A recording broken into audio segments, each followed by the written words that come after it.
당신은 지금 혼자입니까? 아니면 누군가와 함께 있습니까? 사실 그건 중요하지 않습니다.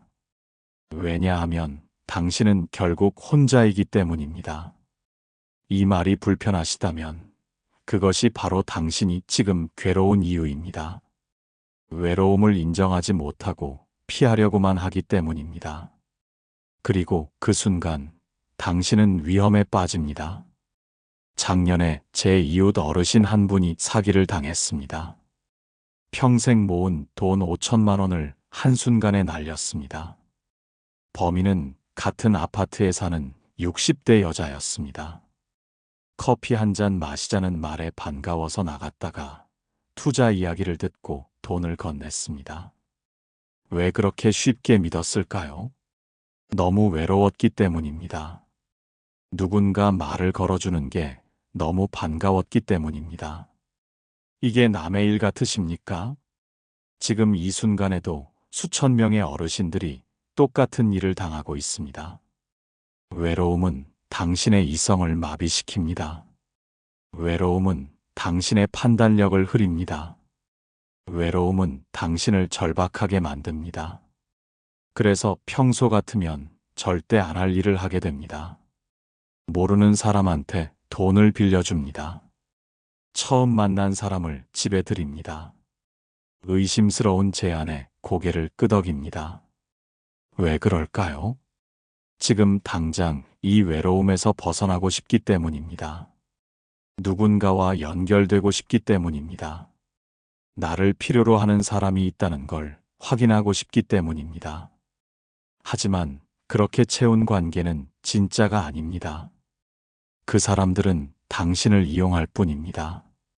당신의 외로움을 이용해 돈을 뺏고 시간을 뺏고 에너지를 빼앗습니다. 그리고 당신을 더 깊은 외로움 속으로 밀어넣습니다. 더 무서운 건 이겁니다. 당신은 속고 있다는 걸 모릅니다. 오히려 고맙다고 생각합니다. 나한테 관심을 가져줘서 고맙다고 느낍니다. 이게 외로움의 가장 무서운 점입니다. 당신을 바보로 만든다는 겁니다. 50년, 60년 살아온 경험도, 지혜도 다 무너집니다. 외로움 앞에서는 아무 소용이 없습니다. 지금 당장 거울을 보십시오. 당신은 괜찮습니까? 혹시 요즘 이상한 생각을 하고 계시진 않습니까? 누가 연락만 오면 너무 반가워서 무슨 말이든 다 들어주고 있진 않습니까? 자식한테 전화했다가 바쁘다는 말 들으면 하루 종일 마음이 무겁진 않습니까? 그렇다면 당신은 이미 외로움의 포로가 된 겁니다. 지금부터 제가 말씀드리는 5가지를 절대 하지 마십시오. 외로워도 절대 해서는 안 되는 것들입니다. 이것만 지켜도 당신은 사기를 당하지 않습니다. 이것만 알아도 관계가 무너지지 않습니다. 이것만 기억해도 존엄을 지킬 수 있습니다. 당신의 노후는 아직 끝나지 않았습니다. 아직 20년, 30년이 남았습니다. 그 시간을 외로움 때문에 망치지 마십시오. 지금 이 순간이 당신 인생의 분기점입니다. 끝까지 집중해서 들어주십시오. 이 이야기가 여러분께 유용하다고 생각하신다면 댓글에 네라고 적어주세요. 유용하지 않다면 노라고 적어주세요. 여러분의 솔직한 의견이 저를 더 발전하게 만듭니다. 영상이 도움이 되셨다면 구독과 좋아요 부탁드립니다. 끝까지 시청하시면 여러분의 삶을 바꿀 구체적인 방법을 알려드리겠습니다. 오늘 들려드릴 이야기는 올해 66이 된 명자 씨의 이야기입니다. 명자 씨의 경험을 통해 외로움을 잘못 다루면 어떤 일이 생기는지 함께 살펴보겠습니다. 명자 씨는 3년 전 남편을 먼저 보냈습니다. 40년을 함께 산 남편이었지만 병은 순식간에 그를 데려갔습니다. 장례를 치르고 나니 집이 너무 조용했습니다. 자식들은 서울과 부산에 살고 있어서 명절에나 얼굴을 볼 수 있었고 혼자 남은 40평 아파트는 명자 씨에게 너무 넓고 텅 비어 보였습니다. 처음 몇 달은 그럭저럭 버텼습니다. 텔레비전을 켜놓고 드라마도 보고 날씨 좋은 날에는 아파트 단지를 산책하기도 했습니다. 하지만 석 달쯤 지나자 이상한 느낌이 들기 시작했습니다. 아침에 일어나면 할 일이 없었습니다. 밥을 해도 혼자 먹고 청소를 해도 어차피 지저분해질 사람이 없었습니다. 저녁이 되면 외로움이 파도처럼 밀려왔습니다. 그러던 어느 날 아파트 엘리베이터에서 등산 모임 공지를 봤습니다. 명자 씨는 반가운 마음에 바로 전화를 걸었습니다. 첫 번째 실수가 이렇게 시작됐습니다. 등산 모임 사람들은 처음에 매우 친절했습니다. 명자 씨를 따뜻하게 맞아주었고 함께 밥도 먹고 차도 마시며 시간을 보냈습니다. 명자 씨는 이 사람들이 진짜 친구가 될 거라고 믿었습니다. 한 달쯤 지나자 분위기가 조금씩 달라지기 시작했습니다. 모임 회장이라는 60대 남자가 투자 이야기를 꺼냈습니다. 지방에 땅을 사면 반드시 돈을 벌 수 있다는 이야기였습니다. 명자 씨는 처음에는 의심했지만 모임 사람들이 하나둘씩 투자한다는 말을 듣자 마음이 흔들렸습니다. 무엇보다 이 사람들이 떠나면 또다시 혼자가 될 것 같았습니다. 결국 명자 씨는 남편이 남긴 돈 중에서 1,500만 원을 투자했습니다. 2달 후 그 회장이라는 사람은 연락이 끊겼고 모임도 자연스럽게 해체됐습니다. 두 번째 실수는 그 다음에 왔습니다. 명자 씨는 큰 충격을 받고 집 밖으로 나가지 않기 시작했습니다. 사람이 무서워졌고 다시는 누구도 믿고 싶지 않았습니다. 하루 종일 집에만 틀어박혀 있으니 몸이 점점 아프기 시작했습니다. 허리가 굳고 무릎이 저리고 소화도 잘 안 됐습니다. 병원에 가니 의사가 말했습니다. 운동을 안 해서 근육이 약해졌다고, 밖에 나가서 걸어야 한다고 말입니다. 하지만 명자 씨는 밖에 나가고 싶지 않았습니다.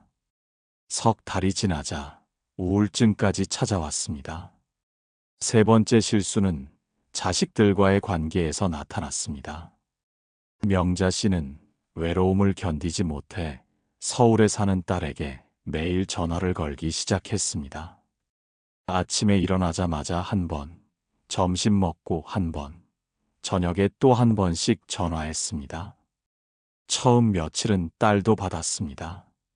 하지만 일주일이 지나자 딸의 목소리에 짜증이 묻어났습니다. 엄마, 나 회사에서 바빠. 명자 씨는 서운했습니다. 자식이 이렇게 차갑구나 싶었습니다. 그래서 더 자주 전화했고, 전화를 안 받으면 문자를 보냈습니다. 결국 딸은 명자 씨의 전화를 받지 않기 시작했습니다. 네 번째 실수는 자신의 감정을 아무에게도 말하지 않은 것입니다. 명자 씨는 돈을 잃은 것도, 우울한 것도, 딸과 사이가 나빠진 것도 혼자 사귀고 또 사귀었습니다. 오랜 친구가 전화해서 요즘 어떻게 지내냐고 물으면 괜찮다고 했고, 이웃이 안부를 물으면 잘 지낸다고 대답했습니다. 하지만 속은 점점 썩어 들어가고 있었습니다. 밤마다 혼자 울었습니다. 아무도 모르게 이불을 뒤집어 쓰고 소리 없이 울었습니다. 다섯 번째 실수는 도움을 청하지 않은 것입니다. 명자 씨는 어느 날 집에서 쓰러졌습니다. 다행히 택배를 가져온 이웃이 인기척이 없는 걸 이상하게 여겨 관리실에 연락했고, 덕분에 병원으로 옮겨질 수 있었습니다. 의사가 물었습니다. 왜 이렇게 될 때까지 참았냐고, 주변에 도움을 청했어야 하는 거 아니냐고 말입니다. 명자 씨는 대답하지 못했습니다. 도움을 청하는 게 부끄러웠고, 남에게 폐를 끼치는 게 싫었기 때문입니다. 명자 씨는 외로움 때문에 이렇게 5가지 실수를 저질렀습니다. 급하게 사람을 만나 돈을 잃었고, 집에만 있어 건강을 잃었으며, 자식에게 매달려 관계를 잃었습니다. 감정을 숨겨 마음의 평화를 잃었고, 도움을 청하지 못해 귀중한 시간을 잃었습니다. 지금 명자 씨는 천천히 회복하고 있지만, 잃어버린 돈은 돌아오지 않고 멀어진 딸과의 관계도 쉽게 회복되지 않습니다. 명자 씨는 말합니다. 진작 알았더라면 좋았을 텐데 외로워도 하면 안 되는 게 있다는 걸 말입니다. 명자 씨의 이야기에서 우리는 무엇을 배울 수 있을까요? 가장 중요한 교훈은 외로움은 피할 수 없지만 외로움에 반응하는 방식은 선택할 수 있다는 것입니다. 명자 씨가 무너진 이유는 단순히 외로웠기 때문이 아닙니다. 외로움을 잘못된 방식으로 다뤘기 때문입니다. 급하게 빈자리를 채우려 했고, 혼자 견디려 했으며 도움을 거부했습니다. 그 선택들이 명자 씨를 더 깊은 구멍으로 밀어넣었습니다. 만약 명자 씨가 다르게 선택했다면 어땠을까요? 만약 급하게 사람을 만나는 대신 천천히 기다렸다면, 만약 집에만 있는 대신 조금씩 밖으로 나갔다면, 만약 자식에게 매달리는 대신 자기 삶을 가꿨다면 지금쯤 훨씬 나은 상황에 있었을 것입니다. 심리학자들은 이것을 외로움의 악순환이라고 부릅니다. 외로우면 불안해지고, 불안하면 판단력이 흐려지며, 판단력이 흐려지면 잘못된 선택을 하게 됩니다. 그리고 잘못된 선택은 더 큰 외로움을 부릅니다. 이 악순환을 끊지 못하면 계속 아래로 추락하게 됩니다. 명자 씨가 겪은 5가지 실수는 모두 이 악순환의 결과였습니다. 처음에는 작은 실수로 시작했지만 점점 눈덩이처럼 커졌습니다. 한 가지 실수가 다음 실수를 불러오고, 그 실수가 또 다른 실수를 만들어냈습니다. 마지막에는 쓰러질 수밖에 없었습니다. 그렇다면 어떻게 이 악순환을 끊을 수 있을까요? 첫 번째는 외로움을 인정하는 것입니다. 외로움은 부끄러운 감정이 아닙니다. 인간이라면 누구나 느끼는 자연스러운 마음입니다. 나이가 들면서 외로움을 느끼는 것은 당연한 일입니다. 자녀가 독립하고, 친구들이 하나둘 떠나고, 배우자와의 대화가 줄어드는 것은 누구에게나 일어나는 일입니다. 외로움을 숨기려 하면 할수록 외로움은 더 커집니다. 마치 방 안의 코끼리처럼 보지 않으려 할수록 더 크게 느껴집니다. 하지만 외로움을 인정하고 받아들이면 오히려 그것을 다룰 수 있게 됩니다. 명자 씨가 회복할 수 있었던 것도 자신이 외롭다는 것을 인정한 순간부터였습니다. 상담사에게 처음으로 말했습니다. 저는 너무 외롭습니다라고. 그 순간부터 치유가 시작됐습니다. 두 번째는 급하게 채우려 하지 않는 것입니다. 빈 공간이 있다고 해서 아무거나 집어넣으면 독이 됩니다. 배가 고프다고 상한 음식을 먹으면, 배탈이 나듯이 외롭다고 잘못된 관계를 만들면 더 큰 상처를 받습니다. 관계도 마찬가지입니다. 급하게 만난 사람은 진짜 관계가 아닙니다. 시간이 걸리더라도 천천히 신중하게 관계를 만들어야 합니다. 좋은 관계는 급하게 만들어지지 않습니다. 신뢰는 시간이 필요하고, 진심은 오래 지켜봐야 알 수 있습니다. 명자 씨가 실수한 것은 바로 이 부분이었습니다. 너무 급했습니다. 외로움을 당장 해결하고 싶었고, 그래서 제대로 보지 못했습니다. 그 사람들이 진심인지 아닌지 확인할 시간을 갖지 못했습니다. 세 번째는 혼자 있는 것과 외로운 것이 다르다는 것을 이해하는 것입니다. 혼자 있어도 외롭지 않을 수 있고, 사람들 속에 있어도 외로울 수 있습니다. 중요한 것은 사람의 수가 아니라 관계의 깊이입니다. 100명의 아는 사람보다 1명의 진짜 친구가 훨씬 낫습니다. 명자 씨는 등산 모임에서 많은 사람을 만났지만 더 외로웠습니다. 진짜 연결이 없었기 때문입니다. 그들은 명자 씨의 이야기를 들어주지 않았고 명자 씨의 마음을 이해하지 못했습니다. 그저 표면적인 관계였을 뿐입니다. 진정한 관계란 무엇일까요? 서로의 마음을 나누는 것입니다. 기쁨도 나누고 슬픔도 나누는 것입니다. 판단하지 않고 들어주고 조언하지 않고 공감해주는 것입니다. 그런 관계가 하나만 있어도 외롭지 않습니다. 철학자들은 예로부터 고독과 외로움을 구분해 왔습니다. 고독은 선택입니다. 스스로 혼자 있기로 결정한 상태이며 고독 속에서 사람은 자기 자신을 만나게 됩니다. 자기 생각을 정리하고 내면을 들여다보며 진정한 나를 발견합니다. 고독은 창조적이고 치유적입니다. 많은 예술가와 사상가들이 고독 속에서 위대한 작품을 만들어냈습니다. 시인은 고독 속에서 시를 쓰고 화가는 고독 속에서 그림을 그립니다. 철학자는 고독 속에서 생각하고 작곡가는 고독 속에서 음악을 만듭니다. 고독은 자기 자신과 만나는 시간이기 때문입니다. 반면 외로움은 고통입니다. 혼자 있고 싶지 않은데 혼자인 상태이고 누군가와 연결되고 싶은데 연결되지 못한 상태입니다. 외로움은 우리를 약하게 만들고 판단력을 흐리게 합니다. 외로움 속에서 사람들은 절박해지고 절박함은 잘못된 선택으로 이어집니다. 하지만 외로움을 고독으로 바꿀 수 있습니다. 그 방법은 바로 주체성을 되찾는 것입니다. 내가 선택한 혼자 있음과 어쩔 수 없이 혼자인 것은 전혀 다릅니다. 전자는 자유이고 후자는 감옥입니다. 명자 씨는 주체성을 잃었습니다. 외로움이 명자 씨를 지배했고 명자 씨는 외로움에 끌려다녔습니다. 외로움이 시키는 대로 했습니다.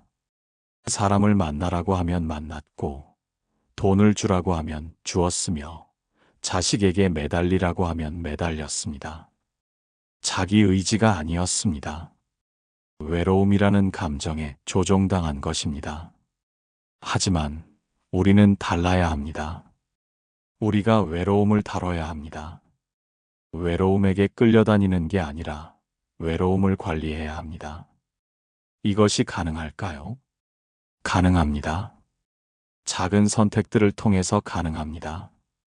오늘 누구를 만날지 선택하는 것, 오늘 무엇을 할지 결정하는 것, 오늘 어떤 감정을 표현할지 정하는 것, 이런 작은 선택들이 모여서 주체성이 됩니다. 주체성이 생기면 외로움이 힘을 잃습니다. 심리학에서는 이것을 자기 효능감이라고 합니다. 내가 내 삶을 통제할 수 있다는 믿음입니다. 이 믿음이 있으면 외로움 속에서도 무너지지 않습니다. 이 믿음이 없으면 아무리 사람이 많아도 외롭습니다. 자기 효능감은 어디서 올까요? 작은 성공 경험에서 옵니다. 오늘 10분 걸었다는 성공, 오늘 친구에게 전화했다는 성공, 오늘 일기를 썼다는 성공, 이런 작은 성공들이 쌓이면 자신감이 생깁니다. 나도 할 수 있다는 믿음이 생깁니다. 외로움을 이기는 것은 사람을 많이 만나는 게 아닙니다. 내 삶의 주인이 되는 것입니다. 내가 선택하고, 내가 결정하고, 내가 책임지는 것입니다. 명자 씨가 회복할 수 있었던 이유도 여기에 있습니다. 명자 씨는 상담을 받으면서 깨달았습니다. 자기가 외로움에게 지배당했다는 것을, 자기 삶의 주인이 아니었다는 것을 말입니다. 그래서 이제는 다르게 살기로 결심했습니다. 더 이상 외로움에 끌려다니지 않기로 내가 선택하기로 결심했습니다. 여러분도 할 수 있습니다. 외로움은 선택할 수 없지만 외로움에 대한 반응은 선택할 수 있습니다. 지금부터라도 다르게 선택하십시오. 외로움에게 끌려다니지 말고 외로움을 다루십시오. 그것이 남은 인생을 바꾸는 시작입니다. 작은 변화가 큰 차이를 만듭니다. 오늘 하나만 바꿔도 내일은 달라집니다. 오늘의 선택이 일주일 후에 나를 만들고, 일주일의 선택이 한 달 후에 나를 만들며, 한 달의 선택이 1년 후에 나를 만듭니다. 지금 이 순간의 선택이 여러분의 미래를 결정합니다. 그렇다면 구체적으로 무엇을 어떻게 해야 할까요? 지금부터 외로움을 건강하게 다루는 5가지 방법을 말씀드리겠습니다.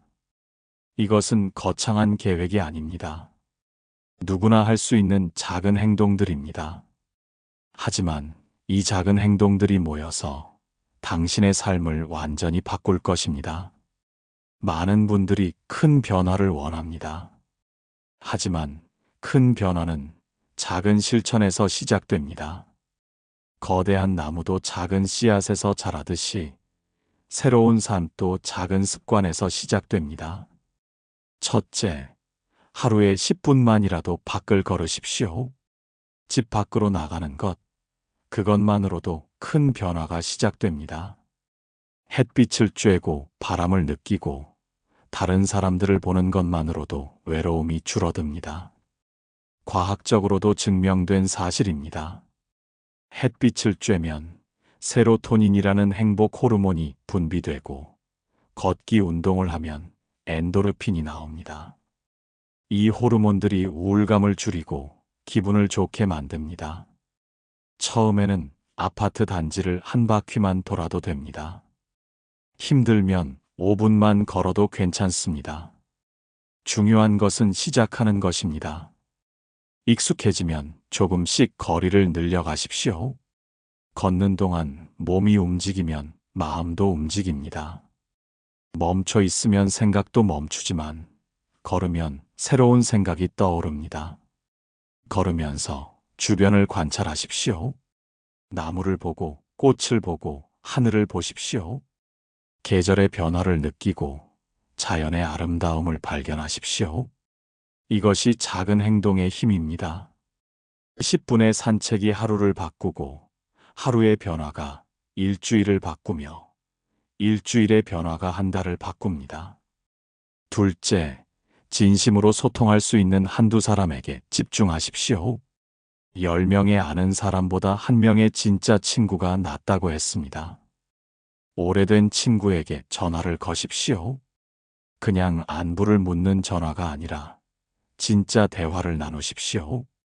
요즘 어떻게 지내는지, 무엇이 힘든지, 무엇이 좋은지 솔직하게 이야기하십시오. 처음에는 어색할 수 있습니다. 오랜만에 연락하면 뭐라고 말해야 할지 막막할 수 있습니다. 하지만 진심은 통합니다. 솔직하게 말하십시오. 오랜만에 연락해서 미안하다고, 그냥 목소리가 듣고 싶었다고 말입니다. 일주일에 한 번이라도 좋습니다. 그 사람과 차 한 잔 마시면서 마음을 나누십시오. 직접 만나기 어려우면 전화로라도 좋습니다. 중요한 것은 진심으로 소통하는 것입니다. 관계는 양이 아니라 질입니다. 깊은 관계 하나가 얕은 관계 100개보다 당신을 더 행복하게 만들 것입니다. 심리학자들의 연구에 따르면 친밀한 관계 하나가 수명을 늘리고 건강을 증진시킨다고 합니다. 외로움은 흡연보다 건강에 더 해롭지만 좋은 관계는 그 어떤 약보다 효과적입니다. 셋째, 자신의 감정을 표현하는 습관을 만드십시오. 외롭다면 외롭다고 말하십시오. 힘들다면 힘들다고 말하십시오. 슬프다면 슬프다고 말하십시오. 감정을 숨기면 독이 되지만 표현하면 약이 됩니다. 감정은 에너지입니다. 흐르지 않으면 썩고 흐르면 깨끗해집니다. 친구에게 말하기 어렵다면 일기를 쓰십시오. 하루에 몇 줄이라도 좋습니다. 오늘 느낀 감정을 글로 적으십시오. 글을 쓰는 것만으로도 마음이 정리됩니다. 심리학자들은 말합니다. 감정을 표현하는 사람이 더 오래 건강하게 산다고 말입니다. 표현하지 못한 감정은 몸에 쌓여서 병이 됩니다. 우울증도, 불안도, 심지어 신체 질환도 억압된 감정에서 비롯되는 경우가 많습니다. 반대로 감정을 잘 표현하는 사람은 정신적으로나 육체적으로 건강합니다. 일기를 쓰기 어렵다면 녹음을 해도 좋습니다. 스마트폰 녹음 기능을 이용해서 오늘의 감정을 말로 표현하십시오. 아무도 듣지 않아도 괜찮습니다. 중요한 것은 밖으로 내보내는 것입니다. 넷째, 도움이 필요할 때 용기 내어 손을 내미십시오. 혼자 견디는 것이 미덕이 아닙니다. 함께 나누는 것이 지혜입니다. 많은 어르신들이 도움을 청하는 것을 부끄러워합니다. 평생 다른 사람을 도와주며 살았기 때문에 이제 와서 도움을 받는다는 게 자존심이 상합니다. 하지만 생각을 바꾸십시오. 도움을 청하는 것은 약함이 아닙니다. 오히려 용기입니다. 자기 상태를 정확히 아는 사람만이 도움을 청할 수 있습니다. 몸이 아프면 병원에 가고 마음이 아프면 상담을 받으십시오. 경제적으로 어려우면 주민센터에 문의하십시오. 외로우면 친구에게 전화하십시오.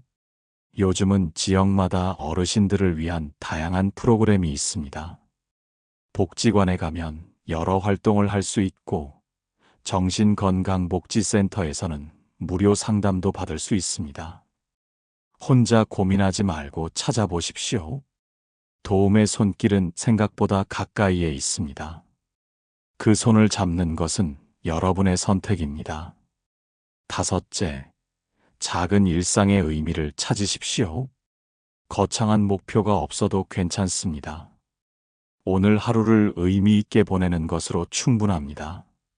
아침에 일어나 창문을 열고 커피를 내리는 것, 화분에 물을 주는 것, 좋아하는 음악을 듣는 것, 이런 작은 일들이 모여서 삶이 됩니다. 철학자 쇼펜하우어는 말했습니다. 행복은 큰 기쁨이 드물게 오는 게 아니라 작은 즐거움이 자주 오는 것이라고 말입니다. 오늘 하루에서 작은 즐거움을 찾으십시오.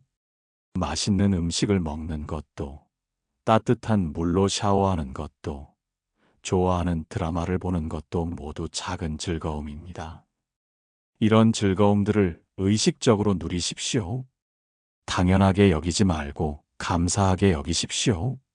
오늘 밥을 먹을 수 있다는 것, 건강하게 걸을 수 있다는 것, 이 모든 것이 감사한 일입니다. 감사하는 마음을 가지면 외로움이 줄어듭니다. 심리학자들의 연구에 따르면 감사 일기를 쓰는 사람들이 더 행복하고 덜 외롭다고 합니다. 이 5가지를 실천하면 무엇이 달라질까요? 당신은 더 이상 외로움에 지배당하지 않을 것입니다.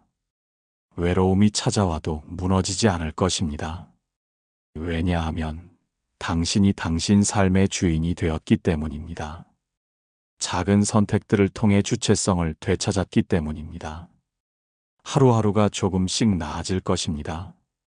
처음에는 변화가 느껴지지 않을 수 있습니다. 하지만 1달, 2달 지나면 분명히 달라진 자신을 발견하게 될 것입니다. 철학자 니체는 이렇게 말했습니다. 고독을 견딜 수 있는 사람만이 진정으로 자유로울 수 있다고 말입니다. 외로움을 두려워하지 마십시오. 외로움은 당신을 더 깊은 사람으로 만들 수 있습니다. 외로움 속에서 당신은 진짜 당신을 만날 수 있습니다. 다른 사람의 시선이 아니라 당신 자신의 목소리를 들을 수 있습니다. 평생 다른 사람을 위해 살아왔다면 이제는 자기 자신을 위해 사는 시간을 가져도 좋습니다. 자식을 위해, 배우자를 위해, 직장을 위해 살아왔다면 이제는 나를 위해 살아도 됩니다. 그것이 이기적인 게 아닙니다.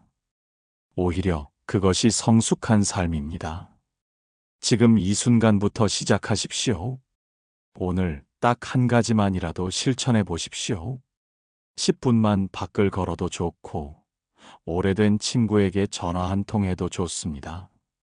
일기를 한 줄 써도 좋고, 창문을 열고 커피 한 잔 마셔도 좋습니다. 작은 시작이 큰 변화를 만듭니다. 오늘의 작은 선택이 내일의 다른 삶을 만듭니다. 미루지 마십시오. 내일부터 하겠다고 하면 영원히 하지 못합니다. 지금 바로 시작하십시오. 이 영상을 보고 난 후 가장 먼저 할 일을 정하십시오. 당신의 인생은 아직 끝나지 않았습니다.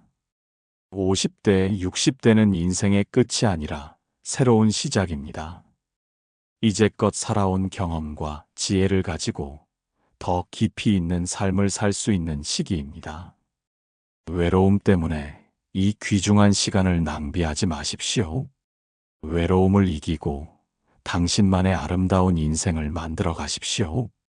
아직 해보지 못한 일들이 많습니다. 아직 가보지 못한 곳들이 많습니다. 아직 만나지 못한 사람들이 많습니다. 인생의 후반부가 오히려 더 풍요로울 수 있습니다. 당신은 혼자가 아닙니다. 지금 이 글을 보는 수많은 분들이 같은 외로움을 겪고 있고 같은 고민을 하고 있습니다. 우리는 함께 이 길을 걸어가고 있습니다. 외로움 속에서도 우리는 연결되어 있습니다. 이 사실을 기억하십시오. 당신이 느끼는 외로움은 당신만의 것이 아닙니다. 인간이라면 누구나 느끼는 보편적인 감정입니다. 그래서 우리는 서로를 이해할 수 있고 서로를 위로할 수 있습니다. 오늘부터 당신의 삶이 달라지기를 바랍니다.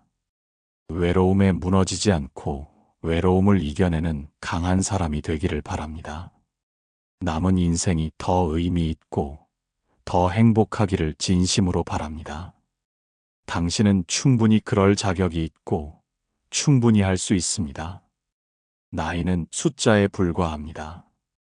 중요한 것은 어떤 마음으로 사느냐입니다. 외로움에 지배당하며 사느냐, 외로움을 다스리며 사느냐, 그것이 삶의 질을 결정합니다. 오늘 제가 말씀드린 5가지 방법 중에서 여러분이 실천하실 것은 몇 번인가요? 댓글에 번호를 적어주세요. 첫 번째부터 5번째까지 여러분이 선택한 번호를 알려주세요. 여러분의 참여가 저에게 큰 힘이 되고 더 좋은 콘텐츠를 만드는데 큰 도움이 됩니다. 여러분의 작은 댓글 하나하나가 저에게는 큰 의미입니다. 그것이 제가 이 일을 계속할 수 있는 이유입니다. 함께 외로움을 이겨냅시다. 여러분을 응원합니다. 당신의 남은 인생이 축복으로 가득하기를 바랍니다.